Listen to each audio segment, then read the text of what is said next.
Assalamualaikum warahmatullahi wabarakatuh. Alhamdulillah. Wassalatu wassalamu ala rasulillah. Segala puji bagi Allah subhanahu wa ta'ala. Juga salawat dan taslim kepada Nabi besar Muhammad sallallahu alaihi wa sahbihi wasallam. Melanjutkan bahasan kita masih dalam kitab Tauhid yang ditulis oleh Syekh Muhammad At-Tamimi rahimahullah.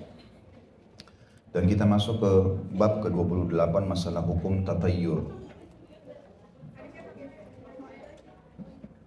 Dan makna tatayyur diambil dari kata-kata tayr yang berarti burung. Dan tradisi orang-orang Arab jahiliyah dulu, mereka seringkali menggantungkan nasibnya pada burung itu. Seperti misalnya mereka menerbangkan burung ke arah tertentu, misal dia akan pergi ke arah barat dan lawan barat adalah timur misalnya, maka dia coba melepas burung itu. Kalau burung itu dianggap menuju ke arah yang dia akan pergi, misalnya barat tadi, maka dia anggap dia akan selamat. Kemudian kalau burung itu ke arah timur, lawan daripada arah yang dia mau pergi, berarti dia akan celaka. Padahal sebenarnya tidak ada hubungannya sama sekali. Tetapi mereka punya keyakinan seperti itu. Juga contoh yang lain, mereka mencabut bulu-bulu burung, ya, terutama burung merpati. Kemudian mereka mengambil beberapa lembar dan ditulisi tulisan. Yang pertama ditulis di atasnya pergi, yang kedua tidak pergi, yang ketiga kosong. Atau kerja, tidak kerja, kosong. Atau menikah, tidak menikah, lalu yang ketiga kosong misalnya. Diletakkan di satu kotak lalu mereka ambil secara teracak. Mana yang keluar itulah yang dijadikan sebagai patokan. Kalau keluar misalnya instruksi untuk melakukan seperti pergi misalnya, atau menikah atau bekerja, maka berarti dianggap dia akan selamat, berkah. Dan kalau seandainya itu yang keluar selain daripada itu, dianggap dia akan celaka. Kalau keluar yang kosong, maka dia harus mengulang sampai mendapat salah satu dari dua apa yang sudah dia tulis tadi di atas bulu burung itu. Dan ini diistilahkan dengan tatayyur. Di dalam Islam, teman-teman sekalian, tidak ada istilah menggantungkan nasib pada hewan seperti ini ataupun menggantungkan nasib pada benda secara umum. Dan ini sudah sering kita ingatkan dari awal-awal bahasan kita. Karena bahasan tatayyur bukan bahasan yang baru dalam kitab Tauhid ini. Sudah sering terulang dalam beberapa bab-bab sebelumnya. Tapi kita ingatkan saja kembali. Seperti kasus di Indonesia sering dikatakan kalau tangan kanannya gatal, kemudian mau keluar duit, tangan kiri mau dapat duit, gitu kan? Atau matanya kedap-kedip bagian atas, mau gembira, yang di bawah mau sedih. Atau apalah, mungkin kupingnya, mungkin alisnya, mungkin hidungnya. Atau mungkin dia kalau lihat burung gagak, ya. Kemudian dia menganggap ada kematian, karena burung gagaknya kebetulan lewat, ya. Atau misalnya dia mendengar suara tokek, kemudian menghitung, ya, dengan kalau yang pertama berarti apa, yang kedua apa, dan seterusnya. Ini semua bagian dari atau seperti mirip dengan masalah tatayyur ini. Jadi tidak ada hubungannya antara suara-suara itu semua atau benda-benda ini dengan nasib kita, ya, tidak ada hubungannya sama sekali. Ada orang yang hidup di wilayah penuh dengan burung gagak. Ya, seperti di daerah Palestina, burung gagaknya banyak sekali. Ya. Banyak sekali dan sudah tidak asing kalau kita setiap hari dengar di pagi kah, di malam, di siang hari, burung gagak. Suaranya di mana-mana gitu. Apakah berarti orang semua akan mati? Tidak ada yang hidup lagi di sana? Tentu aja akan datang. Tapi kan ini tidak benar kalau dianggap begitu terdengar suara burung gagak akan meninggal misalnya. Atau apalah yang mirip dengan suara itu, ya. Ada orang menganggap kalau tabrak kucing dia akan kecelakaan. Gak ada hubungannya. Kalau dia sengaja dia dosa, iya. Dia tidak sengaja, gak ada hubungannya sama sekali. Oh, kalau ini dia akan tabrakan juga nanti. Maka dia terbawa dengan arus ketakutan, gitu kan. Ini semua tidak boleh. Kalau mobil truk lewat di terowongan harus bunyi klakson. Kalau enggak maka diganggu, ya. Atau apalah. Ini semua hal-hal yang tidak boleh dalam syariat. Hiduplah sebagai seorang muslim yang bertauhid kepada Allah. Memurnikan hubungan dengan Sang Pencipta Allah dan jangan dikarang-karang. Akhirnya membuat hidup kita kayak rumit. Sama halnya masuk dalam masalah tatayur menganggap sial-sial ini. Ya, nanti ada bahasan masalah itu ya. Orang yang menganggap semuanya atau sesuatu bisa mendatangkan kesialan. Ya. Waalaikumsalam. Kata orang lahir di hari tertentu misalnya, atau apalah yang semisal dengan itu. Seperti dianggapnya hari Selasa hari sial, ya. Atau mau pindah rumah di bulan Muharram, nggak boleh karena dianggap itu bulan Muharram namanya haram. Padahal Muharram bulan suci, bulan mulia. Ada bahkan orang tidak mau menikah di bulan Muharram, tidak mau pindah rumah, tidak apa hubungannya? Sama sekali kalau bahkan bulan Muharram itu salah satu dari bulan yang dimuliakan. Bahkan kata Nabi SAW, puasa yang paling afdal setelah Ramadan adalah puasa di bulan Muharram. Ya, dan kita tahu bulan Muharram ini salah satu dari 4 bulan yang dimuliakan, yang disebutkan di dalam surah At-Taubah, ya, surah nomor 9 ya, ayat 36. Bahwasanya ada 4 bulan yang Allah muliakan, yaitu Rajab, Dzulqa'dah, Zulhijjah dan bulan Muharram. Ya, ini artinya amal-amal saleh dilipat gandakan di situ, ya, sebagaimana di Ramadan juga dilipat gandakan pahala balasan orang berbuat kebaikan. Allah menyebutkan tentang larangan tatayur ini. Dalil pertama adalah surah Al-A'raf ayat 131. A'udzu billahi minasyaitonir rajim. Ala innama ta'iruhum 'indallahi walakinna aktsarahum la ya'lamun. Ketahuilah sesungguhnya kesialan mereka itu adalah ketetapan dari Allah. Akan tetapi kebanyakan mereka tidak mengetahui. Jadi di sini maksud kesialan mereka itu adalah ketetapan dari Allah. Dalam arti kata Allah Subhanahu wa taala kalau memang mau menguji hambanya, Allah akan uji. Ada hal-hal yang murni cobaan, ya. Ada hal-hal yang disebabkan oleh manusia itu sendiri. Dibedakan masalah itu ya. Kalau misalnya kita bangun tidur tiba-tiba sakit tanpa sebab, kita tahu ini nggak ada urusannya, kita waktu mau tidur tidak minum terlalu banyak yang dingin, juga udara terlalu, tapi bangun flu, demam misalnya, murni cobaan dari Allah, nggak ada sebab manusiawi di situ. Tapi kalau ada orang sengaja, gitu kan, sengaja dia tahu orang ini lagi kena penyakit flu, lalu dia datang, kemudian apalah bekas tisu, maaf, membuang ingusnya, dipegang atau dia berjabat tangan, itu secara ilmu medis sebenarnya bisa terkontaminasi atau terjangkit dengan bakteri. Maka ada sebab dan dia tahu, tapi sengaja dia pegang hidungnya misalnya sengaja, maka dia terjangkit penyakit tersebut. Nah ini berarti campur tangan dia sendiri, gitu kan? Ada orang yang tidak sengaja dia jalan ditabrak, kemudian dia harus dirawat di rumah sakit, dia nggak ugal-ugalan, itu umum cobaan dari Allah SWT. Tapi ada orang nggak, memang sengaja dianya sudah tahu jalan licin, sudah tahu gelap, sengaja balap, ya nasib-nasiban tabrakan dia enggak apa-apa. Nah, ini berarti dia mendatangkan masalah buat diri dia sendiri. Maka tentu di sini kalau Allah Subhanahu wa taala, dua-duanya semua dari Allah ya. Orang yang ugal-ugalan itu dia akhirnya kecelakaan juga dari Allah karena Allah memberikan hukuman sama dia. Atau orang tiba-tiba dapat hukuman atau Allah SWT berikan cobaan juga dari Allah SWT karena Allah ingin meninggikan derajatnya, mengampuni dosanya, ya.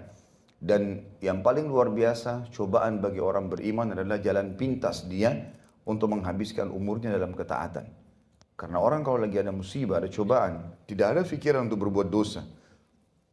Kalau dia lagi sakit, lagi demam, temannya ajak ke diskotik, tidak mau pergi.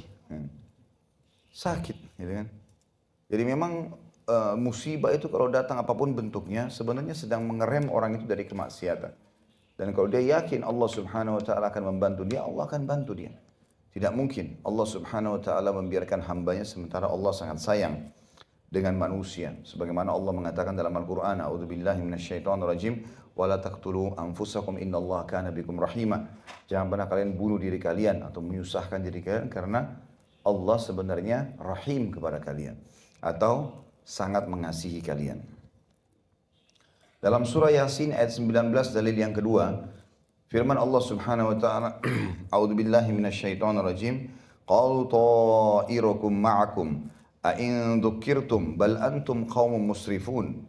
Utusan-utusan itu berkata, kemalangan kamu itu adalah karena kamu sendiri. Apabila jika kamu diberi peringatan, kamu mengancam kami. Sebenarnya kamu adalah kaum yang melampaui batas. Artinya ada tadi saya bilang musibah yang Allah datangkan memang sebagai cobaan, ada yang memang dasarnya datang karena dia yang melakukan atau menjadi penyebabnya. Ini disebutkan dalam dalil ini. Dalam hadis Nabi SAW yang merincikan tentang masalah tatayur, hadis yang pertama riwayat Imam Bukhari Muslim, Abu Hurairah radhiyallahu anhu menuturkan sabda Rasulullah bahwa Rasulullah SAW bersabda, la adwa wala tiyarah wala hamma wala safar. Tidak ada adwa, tiarah, hama dan safar. Dan dalam sebuah riwayat Muslim yang lain disebutkan tambahannya wala nau'ah wala gul, dan tidak ada nau, tidak ada juga gul. Kita lihat penjelasan semua kalimat-kalimat ini, kosakata ini. Ada footnote nomor 83 di bawah. Adwa yang paling pertama tadi hadis, la adwa wala tiarah wala hama wala safar. Tidak ada adwa, tidak ada tiarah, tidak ada hama, tidak ada safar. Apa itu adwa? Kata beliau, penjelasannya adalah penjangkitan atau penularan penyakit. Maksud sabda Nabi SAW di sini ialah untuk menolak anggapan mereka ketika masih hidup di zaman jahiliyah bahwa penyakit berjangkit atau menular dengan sendirinya tanpa kehendak dan takdir Allah Subhanahu wa taala. Anggapan ini yang ditolak oleh Rasulullah SAW, bukan keberadaan penjangkitan atau penularannya. Sebab dalam riwayat lain setelah hadis itu disebutkan juga bunyinya adalah wafir minal majzumi kama tafirru minal asad, dan menjauhlah kalian dari orang yang terkena penyakit kusta sebagaimana kalian lari dari singa. Ini menunjukkan bahwa penjangkitan dan penularan penyakit dengan sendirinya tidak ada, tapi semuanya atas kehendak dan takdir Allah. Namun sebagai insan muslim, di samping iman kepada takdir tersebut, haruslah berusaha melakukan tindakan preventif sebelum terjadi penularan sebagaimana usahanya menjauh dari terkaman singa. Inilah hakikat iman kepada takdir ilahi. Ini yang pertama, ya, yang dimaksud dengan adwa. Jadi adwa itu sekali lagi penyakit yang menular tanpa sebab. Jadi memang harus ada sebabnya. Kemudian yang kedua, dalam kosakata tadi, la adwa wala tiarah. Dan tiarah kata beliau adalah merasa bernasib sial atau meramal nasib buruk karena melihat burung, binatang lainnya atau apa saja. Dan sudah kita jelaskan ini sebenarnya saksi bahasan kita masalah tatayur tadi atau tiarah itu. Kemudian yang ketiga hama. Hama ini adalah burung hantu. Orang-orang jahiliyah merasa bernasib sial dengan melihatnya. Apabila ada burung hantu hinggap di atas rumah salah seorang di antara mereka, dia merasa bahwa burung ini membawa berita kematian tentang dirinya sendiri atau salah satu anggota keluarganya. Dan maksud sabda beliau adalah untuk menolak anggapan yang tidak benar ini. Bagi seorang muslim, anggapan seperti ini harus tidak ada. Semua adalah dari Allah dan sudah ditentukan olehnya. Kemudian yang terakhir, yang dari hadis yang pertama ya, dan tidak ada safar.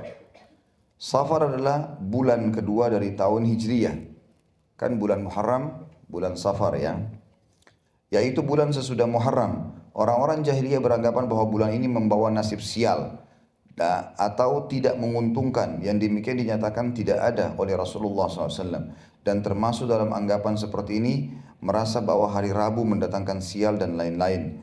Hal ini termasuk jenis tiarah dilarang dalam Islam.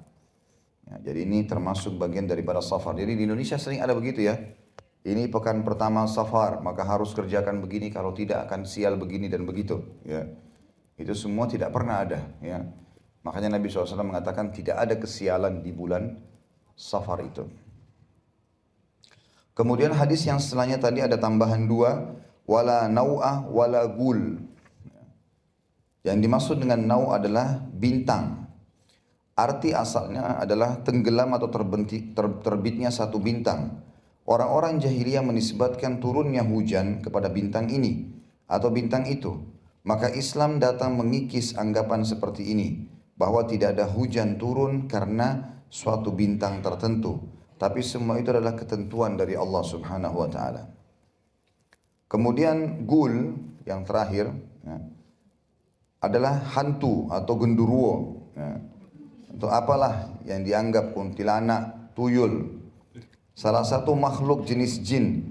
Mereka beranggapan bahwa hantu ini dengan perubahan bentuk maupun warnanya dapat menyesatkan seseorang dan mencelakakannya. Sedang maksud sabda Nabi SAW di sini bukanlah tidak mengakui keberadaan makhluk seperti ini, tetapi menolak anggapan mereka yang tidak baik tersebut yang akibatnya takut kepada selain Allah serta tidak bertawakal kepadanya. Inilah yang ditolak oleh beliau. Untuk itu hadis lain beliau bersabda, "Idza tagawwalat lakumul ghilan fabadiru bil adzan." Apabila hantu bereaksi menakut-nakutimu, maka serukanlah azan. Artinya tolaklah kejahatannya dengan berzikir dan menyebut Allah. Hadis ini diriwayatkan Imam Ahmad dalam Musnad, namun Syekh Albani mendhaifkannya, tapi umumnya ulama menyebutkan tentang hadis ini. Kemudian kita lanjutkan lagi dalam riwayat Imam Bukhari. Jadi tadi itu sampai makna gul, ya, atau wala nau wala gul. Tidak ada nau, bergantung pada bintang-bintang seperti menganggap seperti kita jelaskan pertemuan sebelumnya. Ya, Sagittarius, Taurus, segala macam, lalu kemudian dia lihat bintang-bintang ini, lalu dia mengundi nasibnya dengan bintang-bintang ini, lalu dihubungkan dengan tanggal atau hari lahir dia.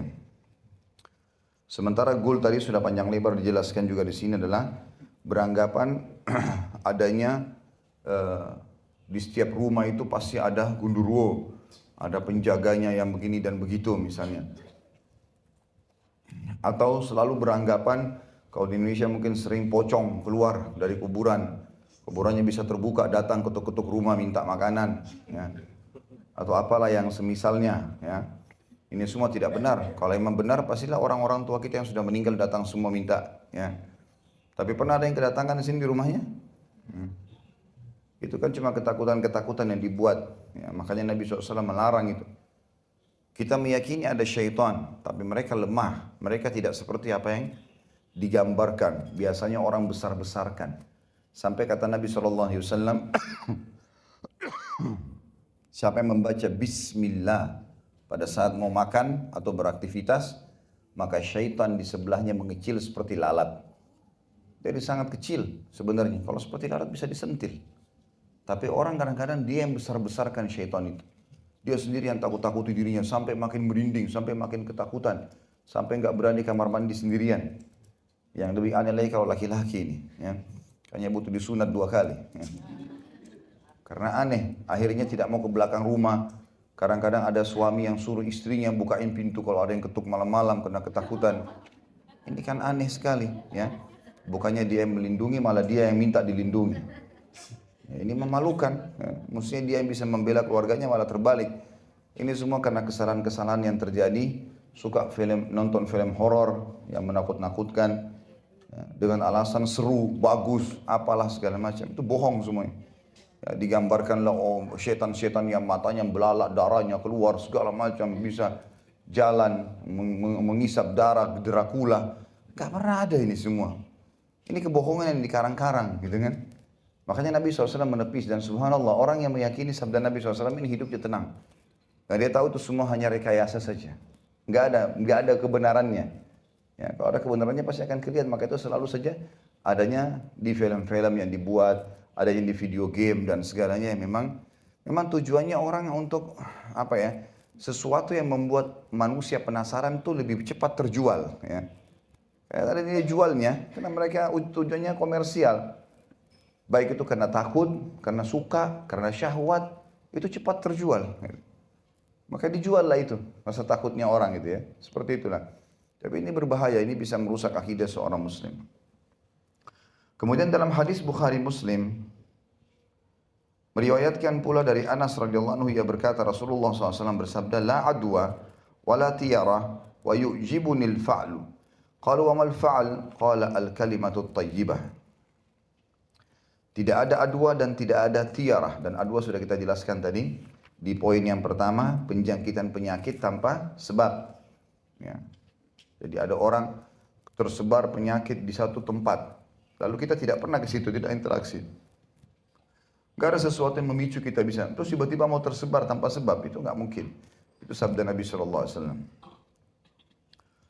Kemudian tiara sudah kita jelaskan, saksi bahasan kita bertatayur, menggantungkan nasib pada burung atau benda. Kata Nabi SAW, tapi aku kagum dan suka dengan al-fa'al atau optimis. Para sahabat bertanya, apa itu fa'al? Beliau menjawab, yaitu kalimat tayyibah, kata-kata yang baik. Abu Dawud meriwayatkan kata baik maksudnya khairan insyaAllah. baik mudah-mudahan. Selalu kita berdoa kepada Allah SWT. Ini ada berita nih, khairan insya Allah. Mudah-mudahan Allah jadikan baik. Selalu sangka baik dengan Allah SWT. Ya. Abu Daud meriwayatkan dengan sanad sahih dari Uqbah bin Amir. Ia berkata, tiara disebut-sebut di hadapan Rasulullah SAW. Maka beliau pun bersabda, yang paling baik adalah fa'al. Dan tiara tersebut tidak boleh menggagalkan seorang muslim dari niatnya. Apabila salah seorang di antara kamu melihat sesuatu yang tidak diinginkannya, maka hendaklah ia berdoa, Allahumma la ya'ti bil hasanati illa ant, wa la yadfa'us sayyiati illa ant, wa la hawla wa la quwwata illa bika. Ya Allah, tidak ada yang dapat mendatangkan kebaikan kecuali Engkau, dan tidak ada yang dapat menolak keburukan kecuali Engkau, dan tidak ada daya serta kekuatan kecuali dengan pertolonganmu.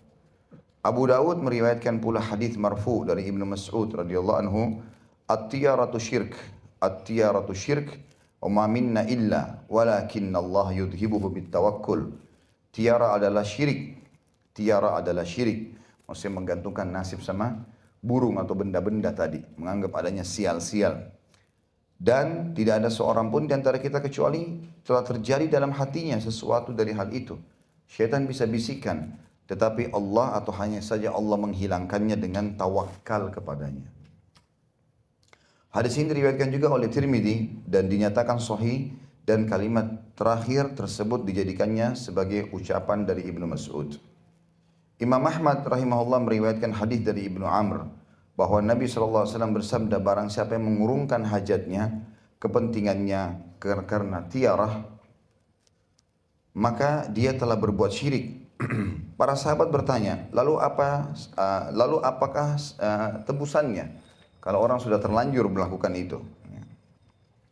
Saya ulangi lagi hadisnya. Imam Ahmad meriwayatkan hadis dari Ibnu Amir bahwasanya Nabi SAW bersabda, barang siapa yang mengurungkan hajatnya, kepentingannya karena tiarah, maka dia telah berbuat syirik. Para sahabat bertanya, lalu apakah sebagai tebusannya? Beliau menjawab, supaya dia atau segera dia mengucapkan, Allahumma la khaira illa khairuk, wa la tayra illa tayruk, wa la ilaha ghairuk. Ya Allah, tidak ada kebaikan kecuali kebaikan darimu, tidak ada kesialan kecuali kesialan darimu, dan tidak ada Tuhan yang berhak disembah selain Engkau. Jadi ini kalimat yang kita ucapkan kalau kita tidak mau terjerumus dalam tatayyur tadi. Karena syaitan bisikin itu. Itu kan karena begini, itu kan karena begitu, dan seterusnya ya. Andainya kau tidak keluar tadi, tidak begini dan tidak begitu. Padahal sebenarnya tidak ada hubungannya sama sekali. Ya. Maka untuk menghilangkan itu dia mengatakan, Allahumma la khaira illa khairuk.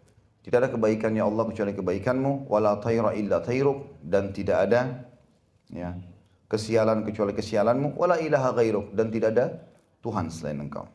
Sabda Nabi SAW dari hadis Al-Fadl bin Abbas radhiyallahu anhu majma'in, innamat tiyara al-iman innamat tiyaratu ma'amdaka aw raddak. Sesungguhnya tiara itu ialah menjadikan kamu terus melangkah atau mengurungkan niat dari keperluanmu. Kandungan bab ini, yang pertama tafsir kedua ayat tersebut di atas. Ya. Kedua ayat di atas menunjukkan bahwa tatayyur termasuk perbuatan jahiliyah dan syirik. Karena segala sesuatu termasuk nasib sial, merupakan takdir dari Allah dan menunjukkan bahwa kesialan terjadi karena perbuatan maksiat kepada Allah. Ya. Jadi kalaupun ada sesuatu yang terjadi murni cobaan dari Allah, tiba-tiba tabrakan, tiba-tiba itu adalah cobaan dari Allah. Tapi kalau dia penyebabnya memang dia ugal-ugalan, berarti memang dia penyebabnya. Seperti itulah memahaminya sederhana. Yang kedua, dinyatakan bahwa tidak ada adwa, penularan penyakit tanpa sebab. Yang ketiga, dinyatakan bahwa tidak ada tiarah, menggantungkan nasib pada burung atau menganggap sial dengan burung tersebut. Yang keempat, dinyatakan tidak ada hama, dan hama tadi adalah burung hantu yang dianggap bisa membawa kematian. Kemudian yang kelima, serta tidak ada safar atau kesialan di bulan safar. Ya.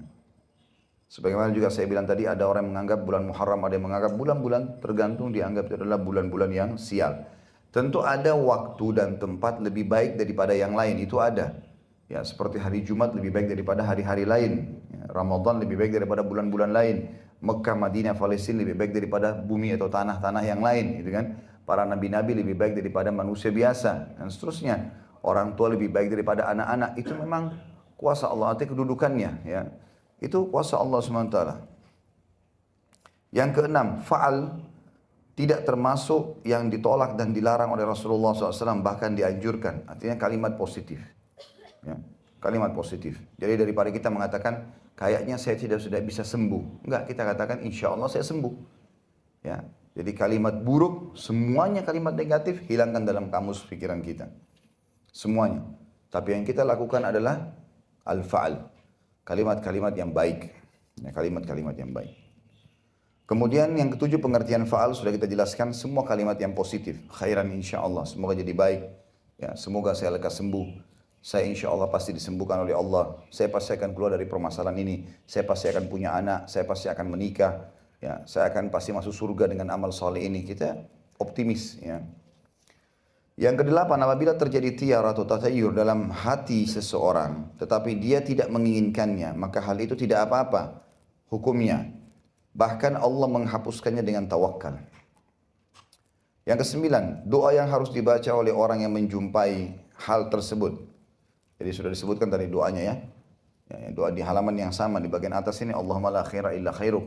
Ya Allah, tidak ada kebaikan kecuali dari sisimu. Wala thaira illa thairuk. Dan tidak ada juga kesialan kecuali memang dasarnya engkau takdirkan itu. Wala ilaha ghairu, dan tidak ada Tuhan yang berhak disembah kecuali engkau. Kemudian yang ke-10 ditegaskan bahwa tiara adalah syirik. Ya. Artinya dosa yang berbahaya bagi dia. Ya. Karena induk dosa besar adalah syirik. Sebagaimana surah An-Nisa menjelaskan masalah itu. Yang ke-11 yang terakhir, pengertian tiara yang tercelah dan terlarang. Dan sudah kita jelaskan tadi, contoh-contohnya masalah burung diterbangkan, buruhnya dicabut, dan seterusnya. Dan berbagai macam contoh yang menyerupai itu. Ya. Jadi ini bab kita ke-28. Kalau ada yang punya pertanyaan berhubung dengan ini, silakan ditulis tentunya. Insya Allah kita akan jawab setelah membahas bab yang selanjutnya. Ya. Karena kita akan membaca sampai insya Allah bab 30.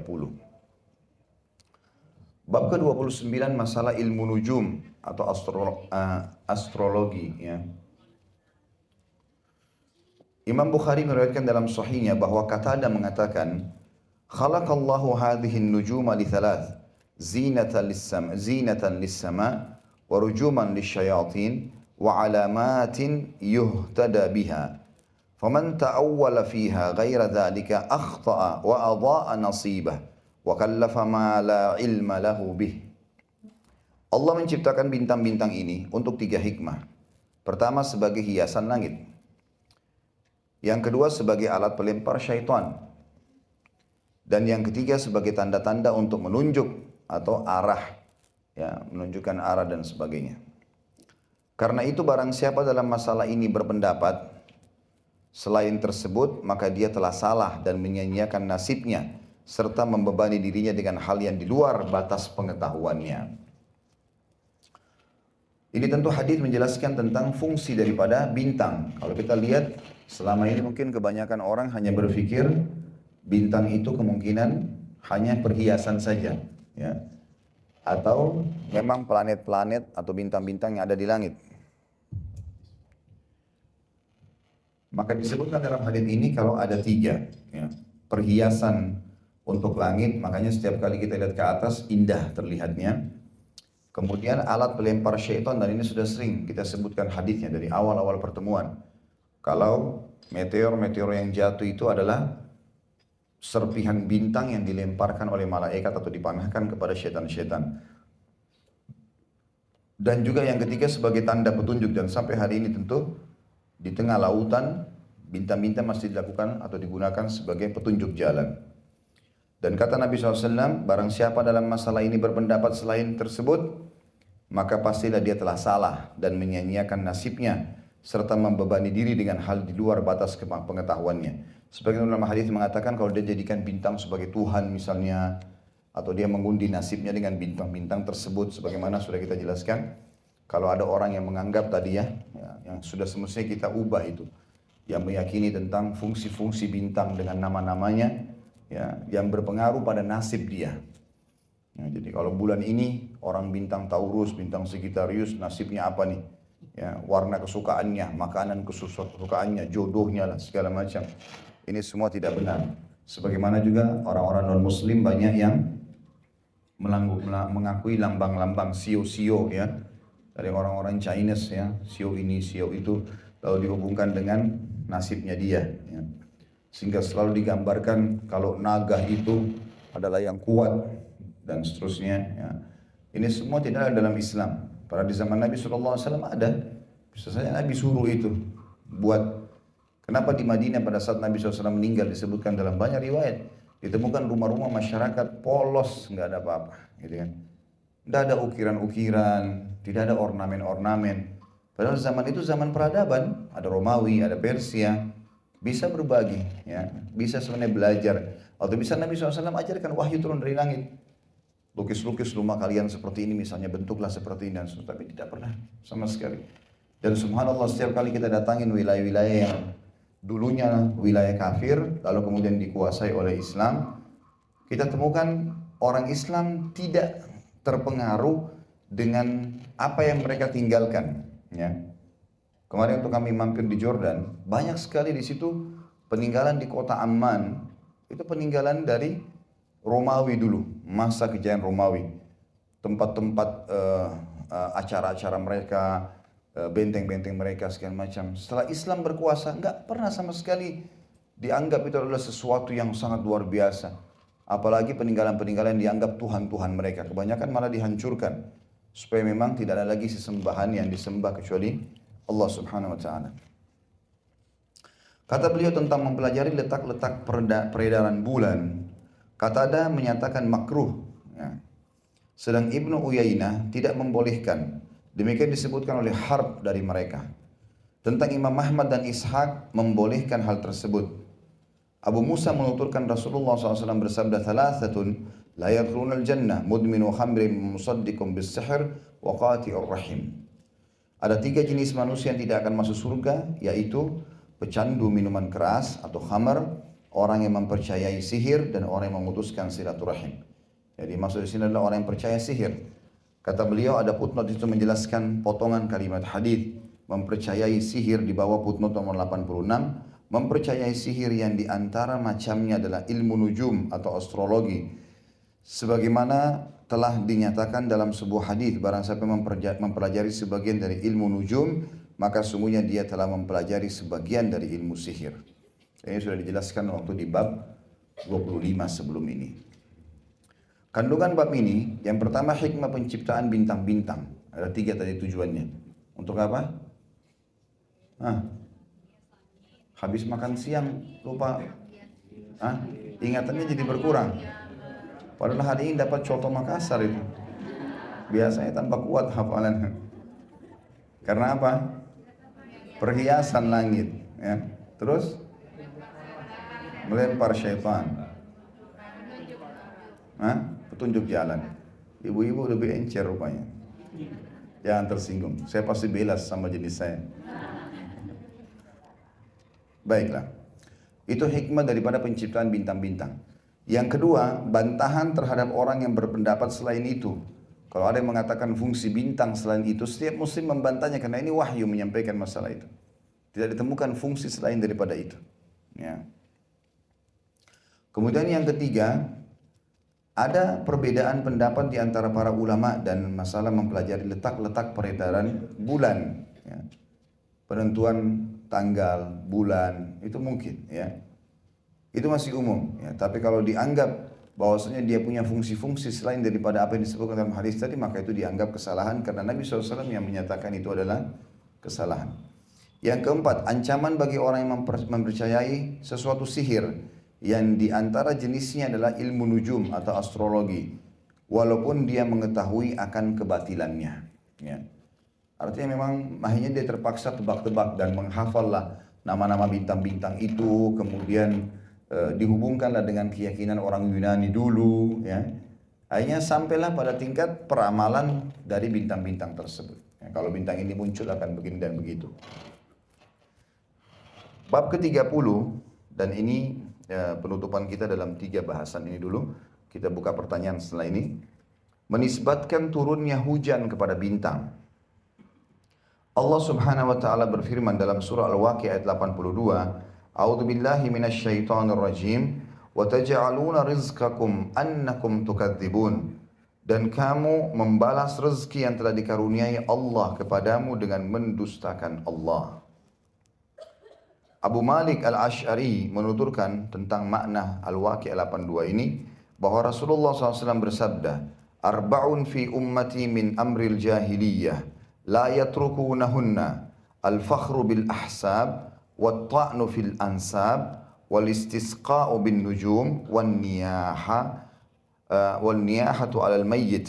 Wa qala an-na'iha idha lam tatub qabla mautiha tuqamu yawmal qiyamati wa 'alayha sirbalun min qatiranin wa dir'un min jarab. 4 perkara yang terdapat pada umatku yang termasuk perbuatan jahiliyah yang tidak ditinggalkan oleh mereka, membanggakan kebesaran leluhur, mencelah keturunan, menisbatkan turunnya hujan kepada bintang-bintang, dan meratapi orang mati. Lalu beliau bersabda, wanita yang meratapi orang mati apabila belum bertaubat sebelum meninggal akan dibangkitkan pada hari kiamat dan dikenakan kepadanya pakaian yang berlumuran dengan cairan tembaga serta mantel dari penyakit kudis. Hadis ini riwayat Imam Muslim. Hadis ini tentu menjelaskan tentang 4 hal yang harusnya dijauhi. Tapi Nabi SAW memastikan di umatnya masih ada saja yang melakukan. Yang pertama adalah dikatakan membanggakan kebesaran leluhur. Selalu yang dibanggakan ayahnya, ibunya, kakeknya, sukunya, ya, kotanya. Dia apa gitu? Apa yang sudah dia lakukan? Makanya dalam pepatah bahasa Arab dikatakan laisal fata man yaqulu kana abi kadza wa kadza. Bukan seorang anak muda yang cerdas yang berkata dulu ayahku begini dan begitu. Walakinnal fata man yaqulu ha ana dza. Tapi seseorang anak muda yang cerdas yang mengatakan ini loh saya. Ini inovasi saya, ini saya tampil. Jadi bukan selalu bangga dengan leluhurnya. Kalau orang tua kita alim, kita harus lebih alim daripada beliau. Gitu kan? Harus lebih bisa. Dan hati-hati, jangan pernah berbangga dengan orang yang lebih buruk dari kita. Selalu lihat orang yang lebih berhasil, supaya minimal kita dekat dengan dia atau bahkan bisa mengalahkan dia. Kalau kita sholatnya misalnya, satu hari masih 2 waktu sholat. Misal duhur sama asar, yang lain kita nggak sholat misalnya. Ini contoh saja. Maka kita harus melihat supaya kita terdongkrak mau sholat kepada orang yang kerjakan 5 waktu sholat. Tapi ada orang enggak. Kenapa enggak sholat akhi? Kenapa enggak sholat ukhti? Saya masih mending Ustaz. Saya sholat duhur asar. Itu teman saya enggak sholat sama sekali. Jadi yang jadikan contoh orang yang lebih buruk. Maka dia anggap dirinya sudah berprestasi. Orang seperti ini tidak akan pernah bisa maju. Gitu kan? Kenapa kamu tidak ranking 1? Saya masih mending. Di kelas saya ada yang tidak naik kelas. Enggak, jangan itu jadi contoh. Karena mereka bukan layak jadi contoh kan gitu. Kenapa kamu tidak dapat fasilitas di kantor? Ya semua teman-teman saya juga begitu. Ya itu mereka. Masa kalau mereka tidak prestasi kita juga ikut-ikutan? Kan tidak usah begitu ya. Nah kenapa mayoritas, kenapa Bapak Ibu sekalian orang kalau di kelas pasti ada yang menonjol. Dan ada juga yang tidak menonjol. Yang menonjol itu kita temukan karena dia selalu mau menampilkan dirinya. Dia nggak mau ikut-ikutan sama orang. Berbeda sendiri. Dia coba berusaha cari yang terbaik. Pasti dia berhasil. Ada saja orang yang tidak suka, wajar itu. Kita berhasil, ada orang tidak suka. Kita tidak berhasil, ada orang tidak suka. Nggak usah peduli dengan suka atau tidaknya orang lain. Yang penting kita dalam keadaan benar, itu yang penting. Kalau kita dalam keadaan salah, itu baru masalah ya. Tapi kalau kita benar, ada orang tidak suka, berarti orang yang suka dengan kebenaran adalah orang yang benar. Orang yang tidak suka dengan kebenaran berarti dia salah. Kan otomatis itu.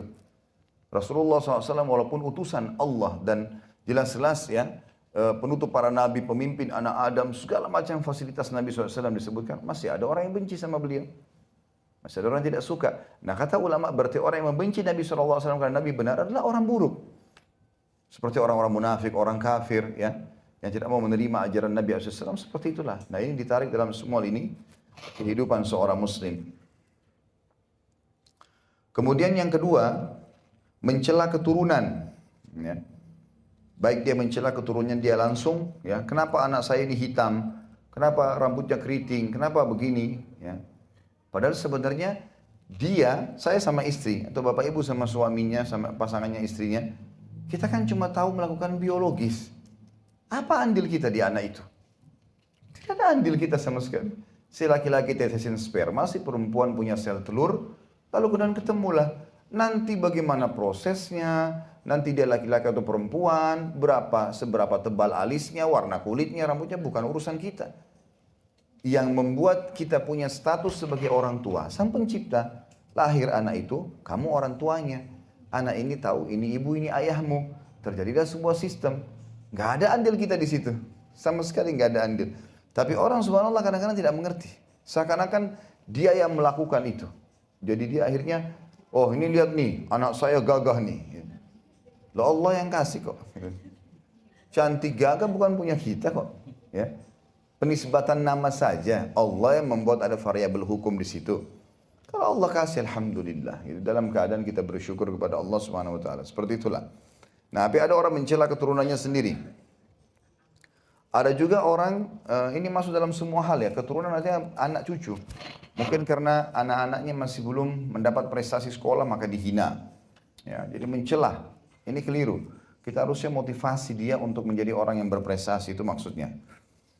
Ada juga orang yang mencela keturunan, maksudnya adalah mencela keturunan orang secara umum. Bukan cuma dia, tapi keturunan orang lain, gitu kan. Itu anak kamu ya, kok jelek sekali, ya. Dia hina anaknya orang lain. Ya. Tetapi itu juga ciptaan Allah, bukan dia yang buat itu. Ya. Kalau kita buat kue keasinan, tangan kita yang buat adonannya, kita yang tahu bumbunya, kadarnya, keasinan wajar orang bilang, ini kok asin, kurang enak, wajar. Kalau anak nggak mungkin, nggak ada andil kita di situ. Kemudian yang ketiga, menisbatkan turunnya hujan kepada bintang-bintang. Ya. Oh ini hujan karena ini, ya seperti itulah. Dan ini sudah pernah kita jelaskan juga riwayatnya ya. Ini nanti ada hadisnya setelah ini, kita bahas insya Allah nanti. Nanti masalah bintang-bintang turun hujan ini kita bahas hadis setelahnya di halaman 110 nanti. Kemudian yang keempat, ya, meratapi mayit. Meratapi mayit maksudnya memukul-mukul badan, merobek baju, cakar-cakar muka, narik-narik rambut, ucapin kata-kata buruk, ya. Itu semua namanya meratapi. Ya, kalau orang cuma sekedar meneteskan air mata karena sedih nggak ada masalah. Makanya Nabi SAW waktu meninggal Ibrahim anaknya, beliau ditetesin air mata. Gitu kan? Beliau tetesin air mata. Waktu air matanya sudah netes, para sahabat bertanya, mengatakan, ya Rasulullah, Anda juga menangis? Kata Nabi SAW, iya, ini rahmat Allah yang Allah masukkan ke dalam hati orang beriman. Ya. Tapi cuma begitu, sekitar begitu.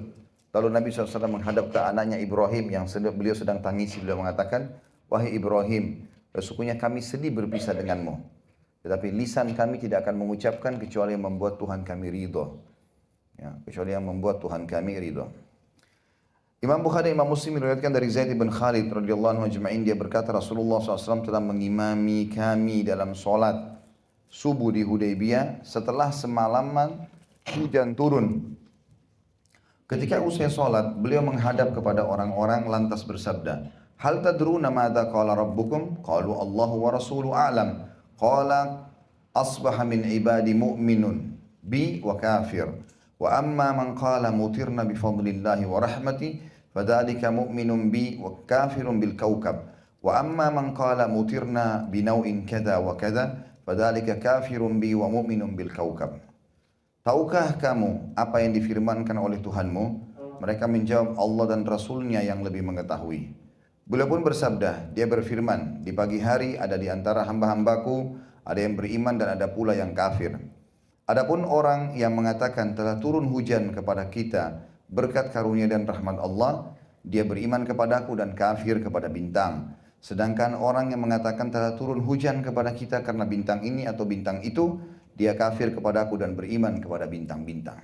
Berarti kan jelas tidak boleh kita menggantungkan atau menyebutkan hujan turun karena bintang ini atau bintang itu. Ya. Imam Bukhari Muslim juga meriwayatkan hadis yang lain dari Ibnu Abbas radhiyallahu anhu yang semakna, yang maknanya antara lain disebutkan demikian. Qala ba'duhum laqad sadaqa naw'u kadza wa kadza fa anzalallahu hadhil ayah fala uqsimu bimawaqi'in nujum ila qawlihi wa taj'aluna rizqakum annakum tukadzibun. Ada di antara mereka yang berkata, sungguh telah benar bintang ini dan bintang itu. Sehingga Allah menurunkan firman-Nya, maka aku bersumpah dengan tempat peredaran bintang-bintang dan seterusnya. Sampai firman-Nya, dan kamu membalas rezeki yang telah dikaruniai Allah kepadamu dengan mengatakan perkataan yang tidak benar. Surah Al-Waqi'ah ayat 75 sampai 82. Ya. Jadi jelas sekali di sini kita tidak boleh menggantungkan nasib kepada bintang-bintang, dan kita sudah tahu fungsi bintang hanya 3 tadi. Ya, untuk apa? Hiasan langit, melempar syaitan, dan petunjuk arah. Ya. Kandungan bab ini, yang pertama tafsir ayat surah Al-Waqi'ah. Ya, dan sudah jelaskan tadi, Al-Waqi'ah yang berbunyi, Fala uqsimu bimawaqi'in nujum. Dan aku bersumpah dengan tempat-tempat peredaran bintang-bintang tersebut. Sampai firman Allah, Taj'aluna rizqakum annakum tukadzibun. Dan kalian ya, membalas rezeki yang telah dikaruniai Allah kepada kalian dengan mengatakan perkataan yang tidak benar. Yang kedua, disebutkan 4 perkara yang termasuk perkara atau perbuatan jahiliyah. Sudah kita sebutkan tadi perkara jahiliyah ada 4 itu ya. Apa saja? Ya, membanggakan leluhur, mencela keturunan, terus ya, menisbatkan hujan kepada bintang-bintang. Ini saksi bahasan kita. Kemudian meratapi orang mati. Yang ketiga, dinyatakan bahwa di antara perkara-perkara tersebut ada yang disebut sebagai kufur, yaitu menisbatkan turunnya hujan kepada bintang. Yang keempat, kufur ada yang tidak menyebabkan keluar dari Islam. Artinya ada perbuatan kufur, ya, nilainya itu nilai kufur, tapi tidak sampai membawa keluar dari Islam. Contoh misalnya perkataan Ibnu Umar radhiyallahu anhu. Ibnu Umar menyatakan kufrun duna kufur. Jadi misal hukum Allah, ya, kisos misalnya, dipotong tangan pencuri. Bagaimana hukumnya orang yang tidak menerapkan ini? Sementara ini hukum Allah, dan Allah mengatakan siapa yang tidak berhukum dengan hukum Allah maka mereka adalah orang-orang kafir. Apakah kita langsung vonis kafir keluar dari Islam? Jawabannya tidak. Kata para ulama, diambil dari perkataan Ibnu Umar, ini adalah kufrun duna kufur. Perbuatan kadar dosanya itu berat seperti kadar dosanya kekufuran, tapi dia belum keluar dari Islam. Dia belum keluar dari Islam, ya. Ini juga pun dibatasi oleh para ulama dengan kalau kondisi orang tersebut masih jahil, belum faham, dia juga atau dia berada di sebuah wilayah yang sulit untuk dia terapkan hukum Islam. Tapi kalau seseorang memang terbukakan untuknya seluruh fasilitas dan dia bisa terapkan semua hukum Islam dan dia tidak terapkan, ini berbeda. Ya, ini malah kalau apalagi dia mengolok-olok, dia mengistihza, ya, mengolok-olok hukum-hukum Allah itu, ini bahaya, bisa sampai tingkat kekufuran yang sebenarnya. Ya, seperti itulah. Jadi ini rincian daripada penyampaian tadi. Yang kelima, di antara dalilnya firman Allah SWT yang disabdakan oleh Nabi SAW, di pagi hari ada di antara hamba-hambaku yang beriman kepadaku dan ada pula yang kafir, disebabkan turunnya nikmat hujan. Ya. Artinya maksud daripada hadis tadi yang Nabi SAW bilang di Hudaybiyah, ada di antara umatku, ada di antara hamba-hambaku yang beriman padaku pada pagi ini dan kufur kepada bintang, dan ada yang beriman pada bintang tapi kufur kepadaku. Lalu para sahabat mengatakan, bagaimana itu ya Rasulullah? Kata Nabi SAW, Allah mengatakan siapa yang mengatakan hujan turun karena Allah, maka dia beriman padaku dan kafir kepada bintang. Dan siapa yang mengatakan hujan turun karena bintang, dia beriman kepada bintang dan kufur kepadaku. Makna kufur kepadaku di sini, kalau misalnya ada orang tidak sengaja bilang, oh hujan tadi malam karena memang bintang-bintangnya begini dan begitu. Dia sampai pada kadar perbuatan dosa yang besar mendekati hukum kekufuran, tapi dia belum kufur. Kecuali kalau dia menyatakan memang hujan ini tidak ada hubungannya sama Allah, justru bintang yang turunkan. Murni perkataan begitu bisa kufur. Tapi kalau dia hanya sekedar ngomong saja, tapi dia yakin Allah SWT ada, maka ini bisa sampai pada tingkat seperti yang disebutkan tadi. Yang keenam, perlu difahami makna iman dalam kasus tersebut, ya, supaya tidak salah faham. Yang ketujuh, dan perlu difahami pula makna kufur dalam kasus tersebut. Yang kedelapan, di antara pengertian kufur adalah ucapan salah seorang dari mereka, sungguh telah benar bintang ini dan bintang itu. Ya. Kemudian yang kesembilan, metode pengajaran kepada orang yang tidak mengerti masalah dengan mengajukan pertanyaan. Sebagai contoh, sabda Rasulullah SAW, tahukah kamu apa yang difirmankan oleh Tuhanmu? Jadi boleh kita bertanya begitu. Sudah tahu enggak sholat itu bagaimana? Jangan langsung kita vonis orang, gitu kan? Coba kita tanya gitu. Atau mungkin kalau kita lagi sholat, kalau dari masjid, lalu kemudian kita langsung mengatakan misalnya, kenapa kamu tidak sholat? Ya, misal. Tanpa kita tahu ini muslim atau bukan. Saya pernah diadakan satu acara shooting gitu sama Trans TV waktu itu. Kemudian ada kameramen 2 orang. Azan, mereka datang ke rumah saya bilang azan kita sholat, ikut semuanya ke masjid. Rupanya yang satu, ada 3 orang, yang 2 sholat, yang 1 enggak. Gitu. Maka saya tidak bertanya waktu itu, saya cuma bilang, kenapa orang ini enggak sholat ya? Sepanjang jalan saya nasihatin dia. Kenapa enggak sholat akhi itu gini. Dia diam saja orang itu. Setelah pas mau pulang gitu, karena yang 2 ini tidak bersamaan dengan saya, justru yang 1 ini yang bersamaan. Saya lihat malah dia pada saat lagi sholat, dia sibuk syuting dari sebelah. Dia enggak ikut sholat, dia nasihatin. Subhanallah, setelah selesai habis asar, pas mereka mau pulang, yang 2 orang yang muslimin dekati saya, dia mengatakan, Ustaz maaf kami lupa bilang, itu kameraman yang 1 Nasrani. Kalau kita buru-buru coba nilai orang ya. Tapi saya niatnya baik menasihatin, mungkin saya pikir muslim. Karena saya pikir ini muslim semua. Apalagi syuting urusan ceramah gitu kan. Dia pun tidak bantah orang itu, dia diam saja gitu. Mudah-mudahan jadi penyebab hidayahnya lah. Jadi perlu kita bertanya pertanyaan yang memastikan keadaan, baru kita berbicara ya.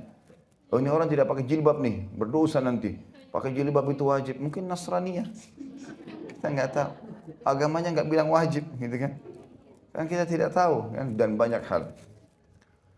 Yang ke-10, ancaman bagi wanita yang meratapi orang mati. Kenapa wanita di sini?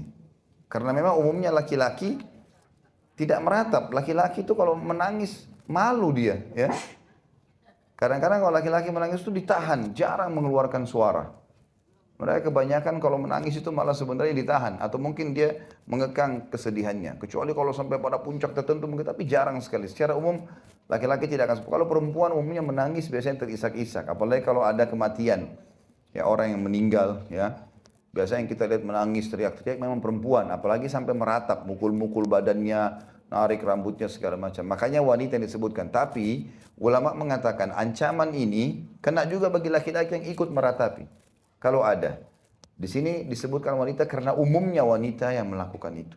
Karena umumnya wanita yang melakukan masalah itu. Ya, Allah alam, itu yang dimaksudkan. Sudah waktu sekitar mendekati setengah jam insyaAllah.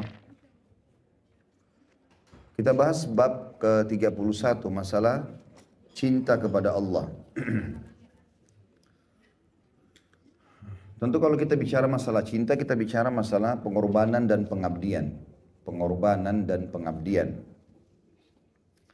Beranjak dari surah Al-Baqarah, ayat 165 yang berbunyi, A'udzubillahi minasyaitonirrajim, wa minan nasi man yattakhidhu min dunillahi andadan yuhibbunahum ka hubbillah walladzina amanu ashaddu hubban lillah. Dan di antara manusia ada orang-orang yang menyembah tandingan-tandingan selain Allah. Mereka mencintainya sebagaimana mereka mencintai Allah. Adapun orang-orang yang beriman sangat cinta kepada Allah. Cinta berarti masuk di dalamnya apa? Pengorbanan dan pengabdian. Jadi kalau seseorang berani mengucapkan saya cinta kepadamu, berarti dia siap untuk berkorban dan mengabdi. Ya. Kalau ada orang mengucapkan saya cinta tapi ternyata pada saat pasangannya sakit, bangkrut, apalah ya, yang kira-kira dianggap sudah tidak berfungsi, maka dia tinggalkan. Ya. Atau temannya pada saat dia mengatakan saya cinta, saya suka sama kamu, tapi ternyata begitu bangkrut usaha dia tinggalkan. Ya. Maka yang dikatakan sahabat, pasangan yang setia, yang cinta, berarti siap mengabdi. Seperti itulah. Jadi kalau kita mengatakan cinta kepada Allah artinya kita mengabdi dan tunduk kepadanya. Ya. Dan orang-orang beriman dalam surah Al-Baqarah disebutkan lebih mencintai Allah dari segala-galanya. Dalam surah At-Taubah ayat 24 bunyinya a'udzubillahi minasyaitonirrajim, qul in kana aba'ukum wa abna'ukum wa ikhwanukum wa azwajukum wa ashiratukum wa amwalun iktaraftumuha wa tijaratun takhshawna kasadaha wa masakinu tardawnaha ahabba ilaikum minallahi wa rasuli wa jihadin fi sabili fatarabbasu hatta ya'ti Allah bi amri. Katakanlah jika bapak-bapak, anak-anak, saudara-saudara, istri-istri, kaum keluarga, harta kekayaan yang kamu usahakan, perniagaan yang kamu khawatiri kerugiannya, dan rumah-rumah tempat tinggal yang kamu sukai adalah lebih kamu cintai daripada Allah dan Rasulnya, dan dari berjihad di jalannya, maka tunggulah sampai Allah mendatangkan keputusannya. Artinya yang betul-betul harus Allah dan Rasulnya didahulukan dalam segala hal. Itu baru dikatakan cinta. Sementara cinta kepada Allah SWT adalah bagian daripada ibadah. Bagian daripada ibadah. Mengabdi kepada Allah Subhanahu wa ta'ala bagian daripada ibadah. Karena Allah tidak ciptakan kita kecuali untuk beribadah kepadanya.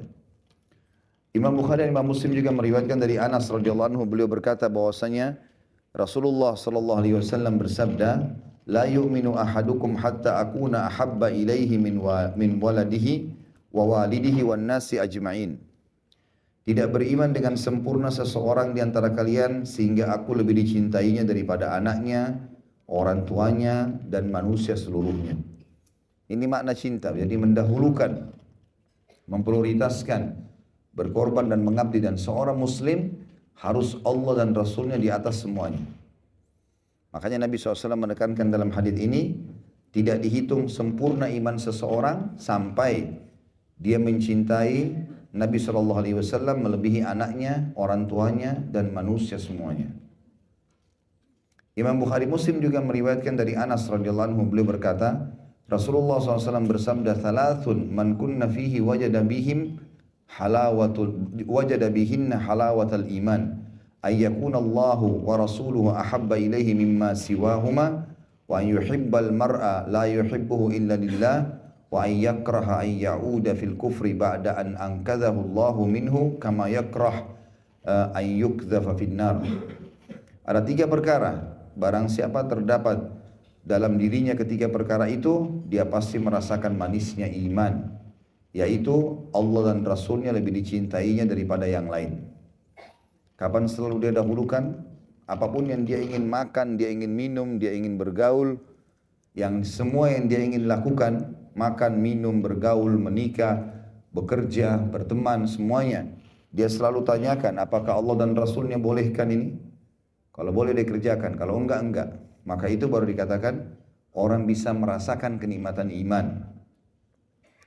Yang kedua adalah orang yang mencintai seseorang tidak lain hanya karena Allah.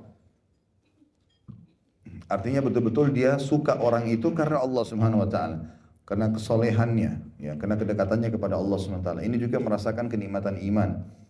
Dan yang ketiga, dan tidak mau kembali kepada kekafiran setelah diselamatkan oleh Allah darinya, sebagaimana dia tidak mau kalau dicampakkan ke dalam api neraka. Dan disebutkan dalam riwayat lain, la yajidu ahadun halawatal iman hatta ... Seseorang tidak akan merasakan manisnya iman sampai disebutkanlah 3 hal ini. Allah dan Rasulnya lebih dicintai daripada selainnya. Dia kemudian tidak mencintai seseorang kecuali karena Allah, dan dia tidak mau kembali kepada kekufuran setelah Allah selamatkan dia dari kekufuran itu. Berarti di sini memang ada iman, itu ada, dan ada kenikmatan. Ya, kalau sudah ada kenikmatan iman, maka akan lebih mudah bersyukur dalam semua nikmat dan bersabar dalam semua cobaan. Ibnu Jarir meriwayatkan dari Ibnu Abbas radhiyallahu anhu bahwa ia berkata, "Man ahabba fillah wa abghada fillah wa wala fillah wa ada fillah fa innama tunalu wilayatullahi bidzalik wa lan yajida abdun ta'mal imani wa in kathurat salatuhu wa siyamuhu hatta yakuna kadzalik waqad sarat ammatu muakhatin nasi ala amri dunya wa dzalika la yujdi ala ahlihi syai'a." Barang siapa mencintai seseorang karena Allah, membenci seseorang karena Allah, mencintai karena Allah, membenci karena Allah, membela seseorang karena Allah, dan memusuhi seseorang karena Allah, maka sesungguhnya pertolongan dari Allah hanyalah bisa diperoleh dengan hal tersebut. Dan seorang hamba tidak akan merasakan nikmatnya iman sekalipun sholat dan puasanya banyak, sehingga dia bersikap demikian. Persahabatan di antara manusia pada umumnya didasarkan atas kepentingan dunia, namun hal itu tidak berguna sedikit pun bagi mereka. Jadi di sini yang dimaksudkan adalah bagaimana seseorang mendahulukan apapun yang dikerjakan karena Allah Subhanahu wa taala. Sukai seseorang, dari suami istri saja, bukan cuma sekedar cinta karena suka atau cenderung karena suka fisik, paras wajah dan seterusnya, atau keturunannya, atau ilmunya, atau apa saja kekayaannya, tapi memang dia mencintainya karena Allah Subhanahu wa taala, diikutkan dengan orang ini adalah ciptaan Allah Subhanahu wa taala yang memang patuh padanya. Maka di situ baru terasakan kenikmatan iman, ya, sebagaimana sudah dijelaskan dalam beberapa hadis yang kita bacakan tadi. Ibnu Abbas radhiyallahu anhu menafsirkan firman Allah Subhanahu wa taala, wa taqatta'at bihimul asbab, dan putuslah segala hubungan antara mereka sama sekali, ya. Ini menandakan pada hari kiamat maksudnya adalah kasih sayang. Itu makna daripada penyampaian tadi. Khusus untuk hadis yang terakhir ini saya ulangi lagi. Barang siapa mencintai seseorang karena Allah, membenci seseorang karena Allah, membela seseorang karena Allah, memusuhi seseorang karena Allah, maka sesungguhnya pertolongan dari Allah hanyalah bisa diperoleh dengan hal tersebut. Dan seseorang hamba tidak akan merasakan nikmatnya iman sekalipun sholat dan puasanya banyak, sehingga dia bersikap demikian. Persahabatan di antara manusia pada umumnya didasarkan atas kepentingan dunia, namun hal itu tidak berguna sedikit pun bagi mereka. Maksudnya tidak ada balasan pahala kalau bukan diniatkan karena Allah Subhanahu wa taala. Kandungan bab ini, tafsir ayat dalam surah Al-Baqarah tadi, ya, yang pertama, Al-Baqarah 165, tentang ada orang-orang yang mencintai semua sekutu-sekutu Allah, patungnya, ya, berhala yang dia sembah, apa saja, pekerjaannya, hartanya, melebihi dari Allah Subhanahu wa taala. Dan cirinya adalah dia selalu menolak atau bahkan membatasi apa yang dia harus keluarkan untuk Allah. Dia kalau datangi fakir miskin, orang minta lillahi ta'ala supaya dia bisa dapat makan, dan kita juga dapat pahala, tapi dia nggak mau kasih, ya, berarti dia lebih mencintai hartanya daripada Allah. Dan Allah sudah menjanjikan sebenarnya kalau dia bantu dia akan dapat balasan yang sempurna, ya. Jadi belum melakukan itu, dia lebih pilih tidur daripada dia bangun sholat malam. Padahal sebenarnya Allah Subhanahu wa taala menjanjikan akan diterima doanya, dipenuhi hajatnya. Kenapa dia lebih pilih tidur, ya? Maka mestinya dia lebih mencintai Allah di sini. Apapun yang Allah Subhanahu wa taala perintahkan, maka mereka berlumba-lumba dalam mengerjakan itu. Itu yang dimaksudkan dalam masalah ini tadi. Tafsir Al-Baqarah tadi. Yang kedua, tafsir ayat surah Al-Bara'ah atau At-Taubah, yang disebutkan tadi ayat 24, ya.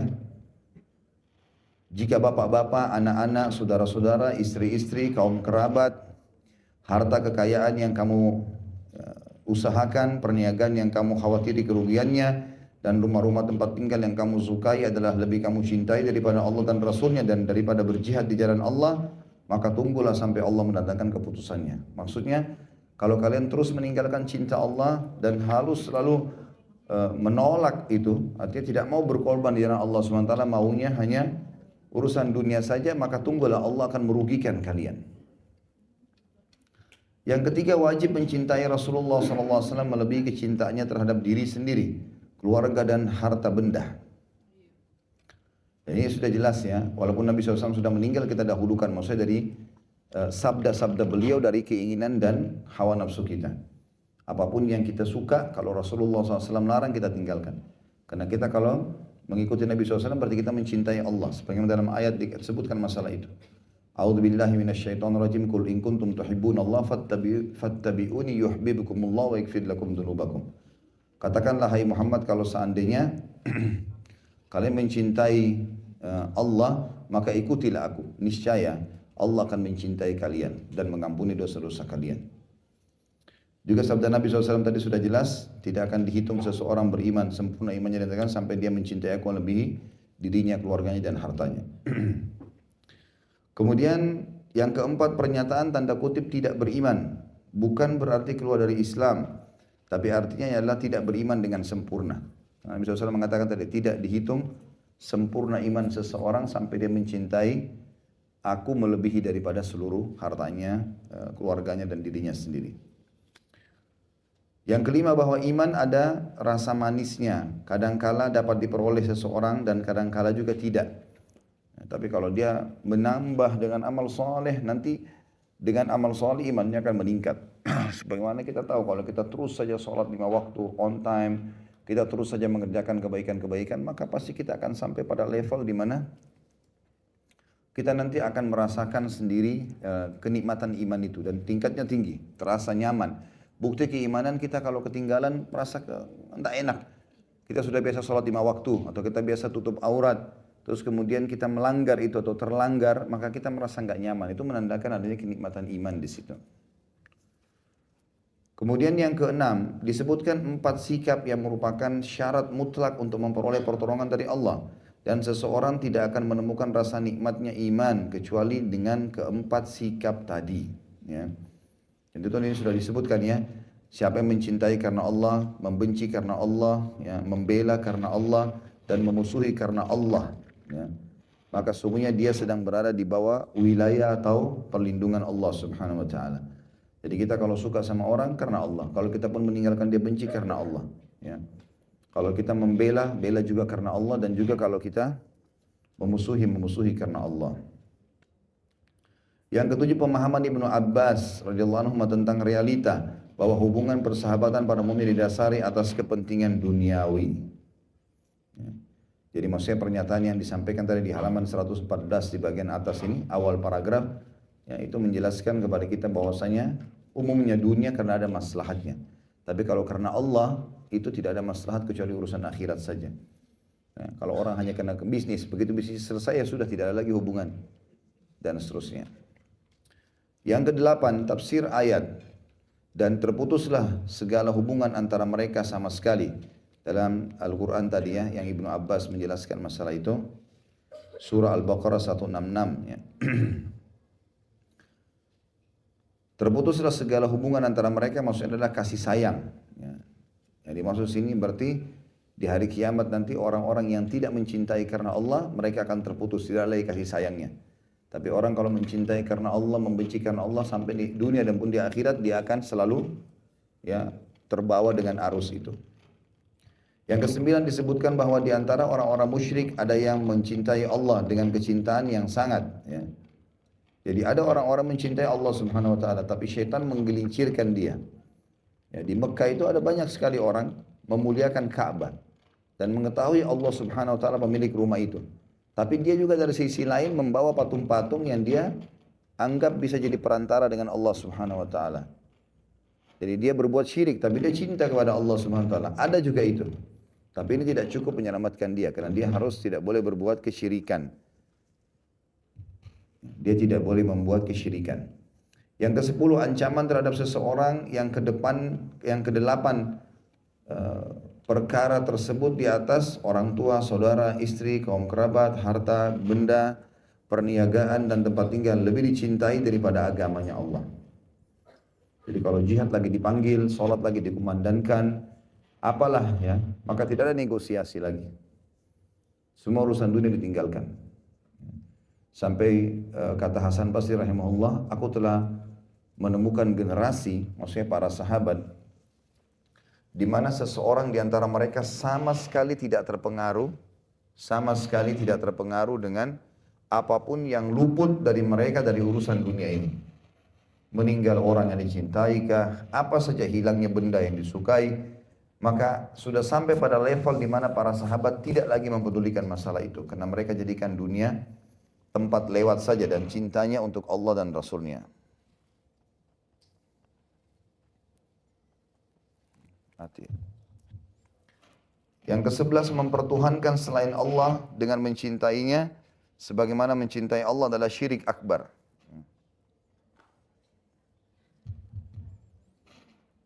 Mempertuhankan selain Allah dengan mencintainya sebagaimana mencintai Allah adalah syirik akbar. Dan sudah kita jelaskan masalah syirik akbar itu di bahasan-bahasan kita yang sebelumnya. Bahwasanya memang perbuatan syirik artinya menyekutukan Allah subhanahu wa ta'ala dengan makhluknya, sementara Allah tidak mau disekutukan. Makanya Allah katakan dalam surah An-Nisa, A'udzu billahi minasyaitonir rajim. Innallaha la yaghfiru an yushraka bih wa yaghfiru ma duna dzalika liman yasha. Allahu a'lam. Baik, begitu saja. Subhanakallahumma bihamdika asyhadu an la ilaha illa anta astaghfiruka wa atubu ilaik. Wassalamualaikum warahmatullahi wabarakatuh.